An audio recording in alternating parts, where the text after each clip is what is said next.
자, 비상계엄 사태 여파로 탄핵 위기에 몰렸던 이상민 전 행정안전부 장관 이야기를 해보겠습니다.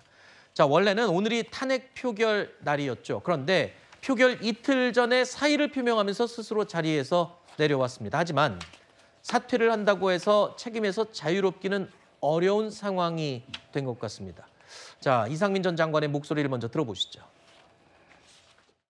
비상계엄이라는 것은 고도의 통치행위로 인식되고 있습니다. 따라서 그 측면에서 이해돼야 되고, 솔직하게 말씀드려서 국회를 제대로 봉쇄했으면 이런 의결이 가능하지 않았지 않습니까? 계엄군이 총칼을 들고 200여 명이 국회에 난입었는데 이게 문제가 없는 건가요, 이게?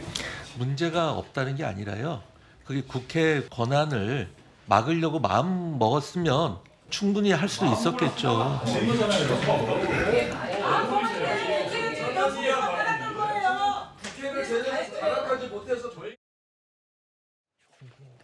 자, 이상민 전 장관이요. 어제 부처 내부 전산망에 이임사를 올렸습니다. 그 이임사 내용 때문에 지금 또 논란이 일고 있는데요. 사실상 이상민 전 행안부 장관은 내란 혐의의 피의자로 지목이 되고 있습니다. 그런데 자리에서 내려오면서 이런 글을 남겼다는 겁니다. 어려울 때나 기쁠 때 항상 함께하고 싶었는데 여러분들과 함께했던 모든 순간이 정말 행복했다. 글쎄요, 이거는 물론 내부망에 올린 글이기 때문에 조직원들에게 하는 말이긴 합니다만 저 글이 또 외부에 알려지면서 누리꾼들의 반응이 굉장히 싸늘하더군요. 그러니까 이제 저런 걸 두고 이제 눈치도 없고 이제 좀 양심도 없다 이렇게 말씀을 드릴 수 있을 것 같은데, 일단 이상민 장관이 지금까지 이제 직책을 유지했었다라는 것도 사실은 이제 국가적으로 봤을 때 굉장히 좋지 않은 일이었다고 생각합니다.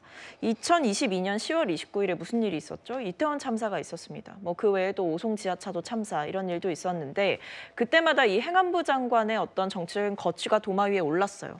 행안부 장관으로서 마땅히 지켜야 될 국민의 생명과 안전을 지켜야 되는 그런 기본적인 의무를 지키지 못했다라는 지적이 일었고, 근데 여기에 대해서 굉장히 법적인 논리를 들어서 잘못이 없다라는 식의 태도를 견지했기 때문에 결과적으로 야당이 그때 탄핵을 하려고 했었던 그런 일도 있었던 거거든요. 근데 이번에도 보십시오. 이번에도 이 내란 사태 나는 데 있어서 사실상 내란에 있어서 공범이 아니냐라는 이야기가 있고요.